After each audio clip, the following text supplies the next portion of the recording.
2038। सवाल कहता है वर्ष 2015 का कैलेंडर पुनः कब दोहराया जाएगा। सवाल कह रहा है वर्ष 2015 का कैलेंडर पुनः कब दोहराया जाएगा। मेरी बात ध्यान से सुन लो मेरे प्यारे दोस्तों। जो साधारण वर्ष होता है वो हमेशा साधारण वर्ष में ही दोहराया जाता है, बह जाएगा। इसका मतलब है 2015 के कैलेंडर जैसा कौन सा कैलेंडर हर एक महीना हर एक तारीख मिला लो, सेम वही दिन मिले।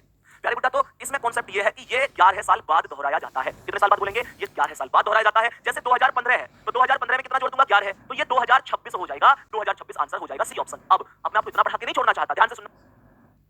तो मैंने आप लोगों से क्या बोला? मैं केवल इतना बढ़ा के नहीं छोड़ना चाहता, मैं तुमसे एक बात बोलूंगा प्यारे दोस्तों, यहां पर एक अपवाद भी होता है। ध्यान से समझेंगे मेरे सभी प्यारे वीर, लिखेंगे इस बात को। यदि कोई वर्ष लिखो, इसे अभी पूरा डिस्कस करूंगा। बहुत सारे लोग इतना पढ़ाते हैं कि भैया 11 जोड़ दो आपको रिपीटेड कैलेंडर मिल जाएगा। लेकिन मेरा एक जो आपसे कहना है वो ये है कि यदि कोई वर्ष ऐसा आता है, यदि कोई वर्ष लीप वर्ष के तुरंत बाद आता है, तुरंत नोट करके लिखेंगे इस बात को, जो लीप वर्ष के तुरंत बाद आता है, ऐसी स्थिति में ऐसे या फिर ऐसे वर्ष में प्लस 6 करते हैं। ऐसे वर्ष में क्या बोलेंगे? ऐसे वर्ष में प्लस 6 करते हैं। बात समझ में आ रही है कि नहीं? प्यारे बेटा अब सबसे बड़ा जो यहाँ पर पॉइंट है वो ये है कि भैया कुछ हमें आप एग्जांपल समझा दो, कब प्लस 6 करना है, कब प्लस 11 करना है। मुझे ये बताओ, ये 2015 किसके बाद आया था? 2014 के बाद आया था, जो लीप वर्ष नहीं था, तो मैंने 11 जोड़ दिया। अगर यहाँ पर होता 2013, मुझे ये बताओ अगर ये 2013 होता, तो प्यारे बच्चे मैं आपसे एक चीज पूछना चाहता हूँ कि 2013 तो 2012 के बाद आया है, और 2012 कैसा वर्ष है? 2012 लीप वर्ष है। प्यारे बेटा तब मैं इस स्थिति में इसमें केवल प्लस 6 करता और 2019 मेरा जवाब होता। बात एक बार समझ में आ रही है? थम्स अप कर दो, फिर मैं आपसे क्वेश्चन डिस्कस करूंगा और आप मुझे बताएंगे कि भैया ये चीजें चल रही हैं ऐसे ऐसे ऐसे। मुझे ये बताओ अगर मैं बोलूं कि 1955 बताएंगे, 1955 कैसा वर्ष है? 11 जुड़ेगा कि 6 जुड़ेगा? कमेंट करके बताओ एक बार। आप बोलेंगे 1955 में कितना जुड़ेगा? प्यारे बेटा 1955 1954 के बाद आया है, और 1954 क्या है? साधारण है, तो साधारण के बाद आएगा तो फिर मैं 11 ही प्लस करूंगा, तो ये बन जाएगा 5 1 6 और ये 1966। मैं आपसे क्वेश्चन पूछ लूं 1949 का कैलेंडर कब रिपीट होगा? आप लोग बोलेंगे भैया 1949 तो 1948 के बाद आया है, और 1948 क्या है? 1948 लीप वर्ष है। क्या बोला था? 1948 जो वर्ष लीप वर्ष के बाद आएगा उसमें तो 6 जोड़ना पड़ेगा। तो 1949 आया, 1948 के बाद 6 प्लस होगा, 1955 जवाब होगा। बोलेंगे बात आ रही है समझ में? मेरे प्यारे दोस्तों आपसे बोलता है कि बताओ 2025 का कैलेंडर कब रिपीट होगा? आप बोलेंगे 2025 तो 2024 के बाद आएगा, और 2024 लीप वर्ष है, तो मेरे प्यारे दोस्तों 6 प्लस होगा, जवाब आ जाएगा 2031। मैंने आप लोगों से कहा मुझे क्वेश्चन बता दो, अगर क्वेश्चन बनता है कि 2027 का कैलेंडर कब रिपीट होगा, तो आप लोग बोलेंगे भैया 27 2026 के बाद आया है, 11 प्लस करो क्योंकि 2026 लीप वर्ष नहीं था। तो मैंने कहा 7 और 1 8, 2 और 1 3, ये 0 2038 जवाब होगा। एक बार मैं अपने प्यारे बहन भाइयों से ये पूछना चाहता हूं, क्या आपके दिमाग में ये बात फिक्स हो चुकी है कि कब प्लस 6 करना है, कब प्लस 11 करना है? बोलो हाँ या ना। सभी मेरे प्यारे वीर एक बार बता देंगे कब प्लस 6 करना है, कब प्लस 11 करना है, क्या बात बराबर है? प्यारे बच्चे जो लोग क्लास देख रहे हैं, क्लास को लाइक नहीं किया, एक बार प्लीज क्लास को लाइक जरूर कर देना। सभी प्यारे बच्चे एक बार बताएंगे क्या बात समझ में आ रही है? 20,000 लोग ऐसे क्लास में जिन्होंने लाइक नहीं किया है, आंकड़े तो देखो। प्यारे बच्चे एक बार जितने प्यारे बच्चे दिल से क्लास लाइक कर सकते हैं वो एक बार लाइक जरूर कर देना, 1 सेकंड का समय। फिर मैं नेक्स्ट क्वेश्चन पे चल रहा हूं। हाँ भाई, तो नेक्स्ट क्वेश्चन पर चलते हैं। आज की क्लास का अगला सवाल आपके सामने ये रहा। प्यारे बच्चे एक बार जल्दी से बताएंगे क्या बात समझ में आ रही है? ध्यान से समझो क्वेश्चन को, ध्यान से समझेंगे क्वेश्चन क्या कहना चाहता है। क्वेश्चन को एक बार बहुत अच्छी तरीके से समझो, क्वेश्चन आखिर क्या कहना चाहता है। क्वेश्चन यहाँ पर कथन है, उसके बाद निष्कर्ष है। ये वो वाला कथन निष्कर्ष नहीं है जिसमें डायग्राम बनाना पड़ता है, डायग्राम बनाना पड़ता है। प्यारे दोस्तों अगर मैं आपसे कहूं तो ये एक कथन ये है और दूसरा कथन ये है। बहुत बुद्धिमानी से आप सवाल को पढ़ो और सवाल कह क्या रहा है इस बात को बड़ी ही सरलता के साथ समझो। क्वेश्चन क्या कह रहा है? अब बच्चों के पिछले सवाल में कमेंट आ रहे हैं कि भैया अगर लीप वर्ष हो तो क्या करें? बाबू अगले प्रैक्टिस सेट में लीप वर्ष का क्वेश्चन भी ले आऊंगा। मैं इस बात का विशेष ध्यान रखूंगा कि मैंने आज क्या पढ़ाया और कल मुझे क्या पढ़ाना है, सब कुछ खत्म करवा दूंगा प्रैक्टिस सेट के माध्यम से, जैसा साधारण वर्ष लीप वर्ष करा दूंगा। क्वेश्चन पर आ जाओ। पहली बात है कक्षा में सभी छात्र तीव्र बुद्धि के हैं, यानी कि क्वेश्चन की बात अगर मैं करूं तो ये कह रहा है कक्षा में सभी छात्र तीव्र बुद्धि के। एक कथन बोला गया कि कक्षा के अंदर जितने भी छात्र हैं वो सभी के सभी तीव्र बुद्धि के हैं, यानी खूब तेज है बेटा, खूब बढ़िया बुद्धि है, खूब दिमाग वाले। तो ये कह रहा है कि दूसरा कह रहा है एक्स तीव्र बुद्धि का नहीं है, एक्स तीव्र बुद्धि का नहीं है। क्वेश्चन पढ़कर तुम्हें एक बात लगी होगी कि यार सभी छात्र जितने भी छात्र हैं वो सब तीव्र बुद्धि के हैं और एक्स तीव्र बुद्धि का है ही नहीं। तो ये कह रहा है पहला कुछ छात्र तीव्र बुद्धि के नहीं है। मुझे ये बताओ ये जो निष्कर्ष है क्या ये बिल्कुल अपोजिट नहीं है पहले वाले कथन के आधार पर? पहला वाला कथन निश्चित रूप से ये कह रहा था भैया सभी छात्र तीव्र बुद्धि के हैं। तो मैं तुमसे बस ये चीज पूछना चाहता हूं, ये कह रहा है कुछ छात्र, यार जब सभी छात्र तीव्र बुद्धि के तो कुछ की बात क्यों करके शर्मिंदा कर रहा है? जवाब होगा गलत है। दूसरा क्या कह रहा है? एक्स को कड़ी मेहनत करनी चाहिए। प्यारे बेटा ये कह रहा है एक्स को कड़ी मेहनत करनी चाहिए, और यहाँ पर कह रहा है एक्स उस कक्षा का छात्र नहीं है। गौर से सुनना, यहाँ पर मुझे लग रहा है कि सेकंड और थर्ड अनुसरण करता है, बट आयोग ने सेकंड और थर्ड का ऑप्शन ही नहीं दिया, ऑप्शन ही नहीं दिया। केवल यूं कह रहा है आयोग या तो पहले सही कर ले केवल, या केवल दूसरे, या केवल तीसरे, या फिर ऐसा करके कोई सही ना है। तो भैया ऐसा तो है ही ना कि कोई भी सही ना है। सही बात बताऊं तो सी वाला अनुसरण करता है। क्यों? एक्स उस कक्षा का छात्र नहीं है। क्यों नहीं है? मुझे एक बात बताओ, मैं आप लोगों से एक बात बोलूं कि भैया एक समूह है जिसमें 10 व्यक्ति हैं, 10 के 10 पैसे वाले हैं, मालामाल है।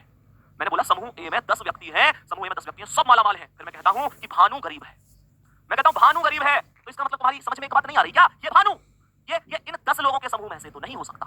क्यों? क्योंकि ये 10 लोग तो मालामाल थे। कॉन्सेप्ट मजबूत तरीके से समझ में आ गया ना? बोलो हाँ या ना एक बार बता दो भैया। बात समझ प्यारे बच्चे देखो तुम सब तो मैं इस वजह से भी कर पाऊंगा कि यार मुझे कैसे पता चले कि तुम्हारी समझ में आ रही है। मुझे भी तो पता चलना चाहिए और मैं अगले क्वेश्चन पे बढ़ूंगा नहीं जब तक पिछला समझ में नहीं आएगा। मेरा एक सीधा टारगेट है कि 10 होशियार आगे निकल जाइए और एक भी कमजोर बच्चे को पीछे नहीं छोड़ूंगा। मैं बहुत अच्छी तरीके से जानता हूं तुम में से बहुत सारे मेरे प्यारे बहन भाई ऐसे हैं मेरे प्यारे बहन भाई, वास्तविकता बता रहा हूं, ऐसे मेरे प्यारे बहन भाई हैं जो इस बार नौकरी ना लगी ना तो मामला बहुत गंभीर हो जाएगा। सिलेक्शन हर हाल में लेना है, दिन रात तुम मेहनत कर रहे हो, बहुत अच्छी तरीके से जानता हूं। बहुत सारे लोग तुम में से ऐसे भी हैं जो बहुत दिन से किसी भी परिस्थिति के चक्कर में आके मतलब भाई सबके घर के हालात में पढ़ाई छूट जाती है बीच में। मैं जानता हूं बहुत सारे लोग ऐसे जिनकी पढ़ाई बीच में छूट गई थी, अब दोबारा से नए सिरे से एक नए जुनून के साथ शुरुआत करी है। बहुत सारे लोग ऐसे जो पहली बार शुरुआत कर रहे हैं, सबको साथ लेके चलूंगा। लव यू ऑल, बिल्कुल बहुत ढेर सारा प्यार, कोई भी पीछे नहीं रहना चाहिए, समझ में आना चाहिए तुम्हें, ठीक है ना प्यारे बच्चे। यहां पर आएंगे एक बार नेक्स्ट क्वेश्चन पर। नेक्स्ट क्वेश्चन पर चलो, बता दो इसका आंसर क्या है। सभी प्यारे साथी एक बार क्वेश्चन पर आएंगे और बताएंगे इस क्वेश्चन का सही आंसर क्या हो जाएगा। क्वेश्चन पर फोकस करेंगे एक बार, क्वेश्चन पर फोकस करेंगे। क्वेश्चन कहना क्या चाहता है मेरे प्यारे भाइयों, बहुत सारा प्यार, ध्यान से समझना। मैंने आप लोगों से बोला, कथन कहता है कि कंपनी एबीसी ने निम्नलिखित नारे के साथ अपने उत्पाद का विपणन किया है। कोई कंपनी है, वो कंपनी एक नारा देती है, वो नारा देती है और क्या कहती है? कंपनी कहती है आगे बढ़े, यदि कीमत और गुणवत्ता आपकी प्राथमिकता है तो इसे खरीदें। यानी कोई सामान है, कोई कंपनी ने शोरूम लगाया हुआ है, जैसे ज्ञापन ऐसे नहीं करते थे 2 खरीदो 3 फ्री, है ना, ऐसे करके ये ज्ञापन लगाया है कि अगर कीमत और गुणवत्ता, गुणवत्ता होता है बेस्ट क्वालिटी, कीमत और गुणवत्ता आपकी प्राथमिकता है तो आगे बढ़े और हमारी चीज को अपने घर ले जाएं। अब ध्यान से समझो क्या हो सकता है। पहला, उत्पाद की कीमत जरूर अधिक होगी। प्यारे दोस्तों ना, ये तो मैं सही नहीं कर सकता। इनकी सबसे खास बात ही यही है, जब तक मुझे किसी के बारे में बिल्कुल परफेक्ट जानकारी पता नहीं चलती मैं किसी चीज को सही नहीं करूंगा। सच बताओ, क्या इसकी कीमत के बारे में ऊपर कुछ भी बोला गया है? कीमत कम है या ज्यादा है? इसने बोला कीमत और गुणवत्ता आपकी प्राथमिकता है। इसका मतलब एक बात है, ग्राहक तो हमेशा यही देखता है ना, कम कीमत में अच्छी चीज आ जाए, है ना, यही तो देखता है हमेशा ग्राहक। तो प्यारे बच्चे, कीमत के बारे में तो कोई जानकारी नहीं है, गलत हो गया। उत्पाद की गुणवत्ता जरूर अच्छी होगी, तो प्यारे दोस्तों बिल्कुल सही है। सेकंड निष्कर्ष अनुसरण करेगा। क्यों करेगा? क्योंकि क्वेश्चन यहां पर खुद कह रहा है कि आगे बढ़े, यदि शब्द इस कंडीशन को मजबूत बनाता है, यदि शब्द इस कंडीशन को मजबूत बनाता है, ये कहता है यदि कीमत और गुणवत्ता आपकी प्राथमिकता है। प्यारे बच्चे, अगर गुणवत्ता प्राथमिकता है तो इसे खरीदो, तो गुणवत्ता अच्छी ही तो होगी। बी वाला बिल्कुल सही होगा मेरे प्यारे दोस्तों, जवाब होगा केवल निष्कर्ष सेकंड अनुसरण करता है। नेक्स्ट क्वेश्चन आपके सामने, नेक्स्ट क्वेश्चन को एक बार फोकस करेंगे। नेक्स्ट क्वेश्चन कहता है कि दिए गए विकल्पों में से विषम अक्षर चुनना है। प्यारे बच्चे, ये 4 ऑप्शन है। सवाल कहता है कि इन चारों में से कौन ऐसा है जो सबसे अलग हो जाएगा, सबसे अलग पूछ रहा है। तो मुझे ये बताओ, सबसे पहले जैसे ई सी ए है तो आपको तीनों लेटरों की प्लेस वैल्यू नहीं लिखनी, आपको पहले लेटर की और दूसरे की वैल्यू लिखनी है। प्यारे बच्चे, मैंने कहा ई जैसे 5 पर है, सी 3 पर है।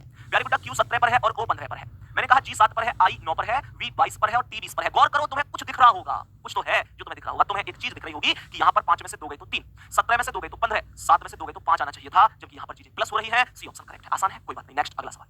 प्यारे बच्चे, सवाल पर आ जाएंगे। यूपी पुलिस कांस्टेबल 28/1/2019 को सवाल पूछा गया है। क्वेश्चन क्या है एक बार समझेंगे। कहाँ हो तुम?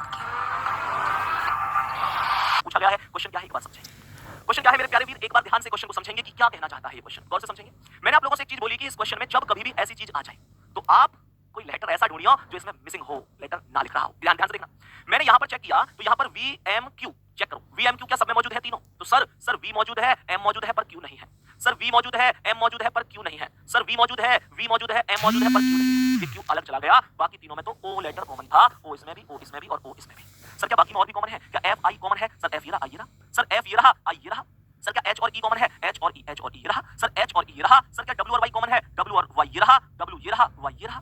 प्यारे दोस्तों, पहला जो ऑप्शन है ना, पहले ऑप्शन में एक लेटर आया है Q और होना क्या चाहिए था? होना तो O चाहिए था। इसका मतलब पहला ऑप्शन सही जवाब हो जाएगा, राइट आंसर हो जाएगा। बोलेंगे बात समझ में आई? नेक्स्ट क्वेश्चन आ जाओ। प्यारे बच्चे, मेरे प्यारे दोस्त, एक बार नेक्स्ट क्वेश्चन पर आ जाओ। क्वेश्चन क्या कह रहा है इसमें? कुछ है ही नहीं, केवल आंखों का खेल है, बस सोचते जाओ कि क्या करना है। ध्यान से समझो, मैंने क्वेश्चन पे क्या बोला एक बार सभी मेरे प्यारे वीर ध्यान से क्वेश्चन समझना। सवाल कह रहा है कि CARABINER कोई शब्द है, इसका अर्थ निकले ना निकले उससे कोई फर्क नहीं पड़ता। शब्द के अक्षरों द्वारा कौन सा शब्द गठित नहीं किया जा सकता? इसका मतलब यह है कि बनाया नहीं जा सकता। प्यारे दोस्तों, पहला कह रहा है CRAB क्रेम बनाया जा सकता है। मैंने बोला CRAB चेक करो, C ये रहा, R ये रहा, A ये रहा, B ये रहा, जी बिल्कुल बनाया जा सकता है। चलो बहुत बढ़िया। दूसरा चेक करो, NINE, सर N ये रहा, I ये रहा, दूसरा N नहीं है। प्यारे गुड्डा, हमेशा इस बात को ध्यान रखना, लेटर रिपीट नहीं होना चाहिए। क्या बोलेंगे? लेटर रिपीट नहीं होना चाहिए। यहाँ पर 2 N आ रहे हैं, यहाँ केवल एक N है, तो बी ऑप्शन वो आंसर होगा मेरे प्यारे दोस्तों। बी ऑप्शन वो आंसर होगा जो कि इस बात की गारंटी देगा कि हाँ भैया बी वाला नहीं बन सकता। NINE में 2 N है और ऊपर केवल एक N है, ठीक है। अब ध्यान से समझो, यहाँ पर चेक करो BARE बन सकता है, सर बी यहाँ पर चेक करो BARE बन सकता है, RICE बन सकता है, RICE ये भी बन सकता है। तो केवल और केवल बी ऑप्शन ऐसा है जो नहीं बन सकता। नेक्स्ट क्वेश्चन आज की क्लास का, सभी प्यारे साथी एक बार जल्दी से बताओ इसका आंसर क्या है। सवाल को ध्यान से समझेंगे और क्वेश्चन को पहले पढ़ेंगे बहुत ही सटीक तरीके से, कोई जल्दबाजी नहीं। क्वेश्चन को ध्यान से समझो क्या कह रहा है। क्वेश्चन कहता है कि निम्नलिखित शब्दों में से किस शब्द के स्वर अंग्रेजी वर्णमाला के क्रमानुसार नहीं है। सवाल को ध्यान से समझना, स्वर की बात करिए, केवल सभी लेटरों की बात नहीं करिए प्यारे दोस्तों। जो स्वर होते हैं वो होते हैं A, E, I, O, U और ये इनका अंग्रेजी वर्णमाला के आधार पर एक सही सीक्वेंस होता है। अब सही सीक्वेंस कैसे? सबसे पहले A1, E5, I9, O15, U21 एक सही सीक्वेंस है अंग्रेजी वर्णमाला का। तो मैंने आप लोगों से एक चीज बोली, मुझे ये बताओ क्या पहले में देखो सबसे पहले A, E, I, O, U बिल्कुल सही सीक्वेंस है भाई साहब, A, E, I, O, U बहुत बढ़िया। दूसरे में देखो A, E, I, O, U बहुत सुंदर। तीसरे में देखो I, O यार तो सबसे पहले ही क्यों आई?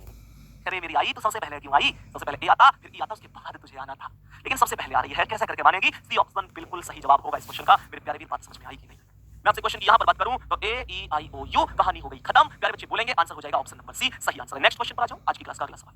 ये क्वेश्चन बहुत चर्चित रहा था मेरे भाई, यहां पर ध्यान से समझ लो। ये क्वेश्चन बहुत सारे बच्चों का डाउट रहा था और बहुत सारे बच्चे इसे समझ नहीं पाए थे जब ये क्वेश्चन आयोग ने पूछा था ये 28 जनवरी 2019 को। बहुत सारे बच्चे इस क्वेश्चन के चक्कर में पड़ गए थे। मैं आपसे एक चीज कहना चाहूंगा, उस चीज को ध्यान से समझना मेरे प्यारे बेटा। इस सवाल को एक बार पढ़ के ना तुम्हें यूं लगेगा कि दोबारा पढ़ के देख लो। ध्यान से देखो सवाल आखिर है क्या। सवाल करा है कि यदि सोमवार को आरंभ होने वाले 31 दिनों के एक महीने में हर दूसरे मंगलवार को और सभी रविवार को छुट्टी होती है तो उस महीने में कितने कार्य दिवस होते हैं। बात आ रही है समझ में? सवाल की कंडीशन को समझो। सवाल यहां पर कह रहा है कि एक महीना है 31 दिनों का, टोटल कितने दिन है इस महीने में? 31 दिन है।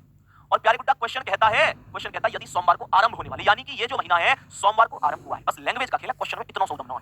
सवाल क्या कह रहा है कि भैया सोमवार से आरंभ हुआ, यानी कि 1 तारीख को सोमवार है। मेरे प्यारे दोस्तों 1 तारीख को सोमवार है। बात आ रही है समझ में? सवाल ये कह रहा है कि हर दूसरे मंगलवार को छुट्टी है और सभी रविवार को छुट्टी है, तो कितने दिन ऐसे हैं जो कार्यरत हैं, जो कार्य दिवस हैं, जो बिना छुट्टी के हैं। तो मुझे एक बात बताओ, अगर 1 तारीख को सोमवार है तो 2 तारीख को क्या है? 2 तारीख को निश्चित रूप से मंगलवार है।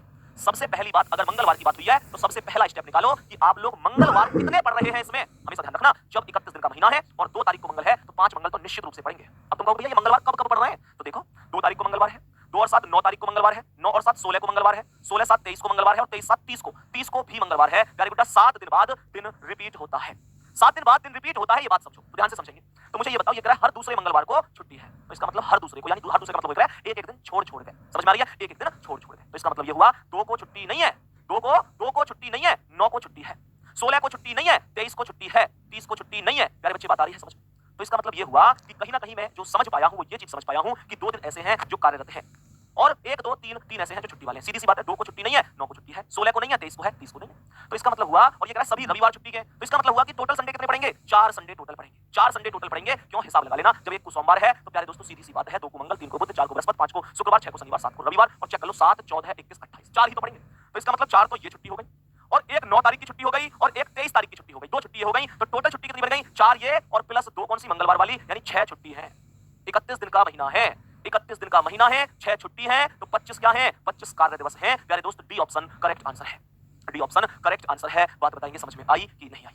बोलेंगे एक बार, क्या सभी प्यारे साथी बोलेंगे बात समझ में आ रही है? बहुत बढ़िया, बहुत सारा। बताओ ये क्वेश्चन ओके भी है कि नहीं? जल्दी से बोलो एक बार, क्या ये क्वेश्चन ओके है? कोई दिक्कत तो नहीं है? सब कुछ समझ में आ चुका है? बहुत बढ़िया, यस सर, वेरी गुड मेरे प्यारे दोस्त, बहुत शानदार। नेक्स्ट क्वेश्चन आ जाओ, आज का अगला सवाल। ध्यान से समझेंगे इस क्वेश्चन को। आखिर ये क्वेश्चन क्या है? कोडिंग डिकोडिंग का क्वेश्चन होता है। बताइए इसका आंसर क्या है? थोड़ा सा पानी पी लेता हूं, बताओ।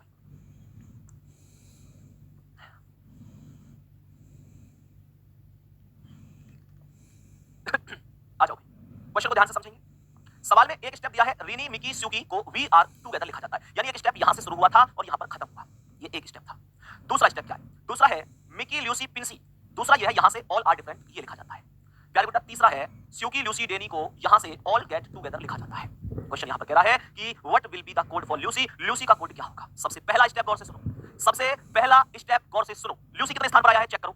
सर रीनी मिकी स्यूकी में ल्यूसी नहीं आया, सर मिकी ल्यूसी में ल्यूसी आया, सर स्यूकी ल्यूसी में ल्यूसी आया, तो ल्यूसी आया दूसरे और तीसरे स्टेप में। प्यारे बच्चे कोड और उसका डिकोड, इनकी हमेशा खास बात ये होती है कि ये दोनों एक साथ ही जाते हैं। जब कभी भी जाते हैं, जाएंगे तो दोनों एक साथ जाएंगे, नहीं जाएगा तो कोई सा भी नहीं जाएगा। मेरे प्यारे दोस्तों सबसे अहम बात सुनो, अब यहां पर दूसरे और तीसरे में ल्यूसी कॉमन है तो वो शब्द ढूंढ लो जो दूसरे और तीसरे में कॉमन हो। तो मेरे प्यारे दोस्तों क्या बोलूंगा? दूसरे और तीसरे में कॉमन कौन है? यहां पर भी ऑल है, यहां पर भी ऑल है, तो जो जवाब होगा मेरे प्यारे दोस्तों वो ऑल होगा। डी ऑप्शन हो जाएगा करेक्ट आंसर, सही जवाब। कोई दिक्कत तो नहीं है? बहुत बढ़िया। नेक्स्ट अगला सवाल, ये भी सेम मिला जुला सा सवाल है, सेम मिला जुला सा सवाल है। बताओ इसका आंसर।